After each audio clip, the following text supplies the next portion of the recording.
যে 2026 সালের জুনের পরে 1 ঘন্টাও তিনি আর ক্ষমতায় অবস্থান করবেন না, ক্ষমতায় থাকবেন না। এর আগেই তিনি তার প্রক্রিয়া সম্পন্ন করে নির্বাচন দিবেন। আমরা বর্তমান পরিস্থিতি, বিশেষ করে গত 3-4 দিন যাবৎ বাংলাদেশের রাজনীতিতে যে এক ধরনের অস্থিরতা, জনমানুষের মধ্যে যে উৎকণ্ঠা বিরাজ করছে, সেই জায়গা থেকে আমরা প্রধান উপদেষ্টাকে অনুরোধ করেছি যে কোনো অবস্থাতেই পরিস্থিতি যাই হোক না কেন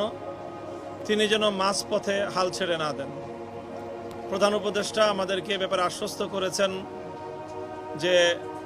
আমরা যদি সকলে তাকে সহযোগিতা করি তাহলে তিনি চলমান এই যে সংস্কার প্রক্রিয়া, এই সংস্কার প্রক্রিয়ার একটি পর্যায়ে নিয়ে দেশ এবং জাতিকে একটি গন্তব্য পর্যন্ত পৌঁছে দিয়েই তিনি তার দায়িত্ব ক্ষান্ত করবেন এবং একটি সুন্দর, গ্রহণযোগ্য, জাতীয় এবং আন্তর্জাতিক পর্যায়ে সকলের কাছে গ্রহণযোগ্য একটি নির্বাচন জাতিকে তিনি উপহার দিতে চান এবং সেই নির্বাচনের জন্য তিনি তার সর্বোচ্চ যে সময়সীমা তিনি বলিষ্ঠভাবে, স্পষ্ট ভাষায় আমাদের সামনে ব্যক্ত করেছেন, কমিটমেন্ট করেছেন যে 2026 সালের জুনের পরে 1 ঘন্টাও তিনি আর ক্ষমতায় অবস্থান করবেন না, ক্ষমতায় থাকবেন না। এর আগেই তিনি তার প্রক্রিয়া সম্পন্ন করে নির্বাচন দিবেন। আমাদের পক্ষ থেকে আমরা 3টি বিষয়কে গুরুত্বের সাথে উপস্থাপন করেছি। একটি হলো যে চলমান সংস্কার প্রক্রিয়া, এটা এই পর্যন্ত আমরা বলেছি যে এখনো পর্যন্ত সরকারের পক্ষ থেকে সংস্কার কার্যক্রমের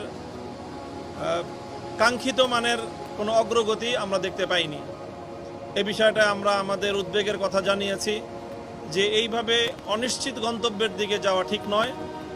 বরং সংস্কার কতটুকু হচ্ছে, কতটুকু হবে সেই বিষয়ে সুস্পষ্ট, অতি দ্রুত, অনতিবিলম্বেই সংস্কারের বিষয়টাকে জাতির সামনে স্পষ্ট করা উচিত যে সরকার কতটুকু সংস্কার করছে। এরপরে হলো যে বিগত যে ফ্যাসিবাদী আমলে যেই হত্যাকাণ্ডগুলো সংগঠিত হয়েছে, শাপলা চত্বর থেকে নিয়ে শুরু করে জুলাই বিপ্লব পর্যন্ত, এই সকল হত্যাকাণ্ডের জন্য দায়ী প্রধান আসামিদেরকে, ফ্যাসিবাদী শেখ হাসিনা সহ তার প্রধান সহযোগীদের অন্তত নির্বাচনের আগে একটা নির্দিষ্ট একটা মেয়াদে, নির্দিষ্ট একটা উন্নতি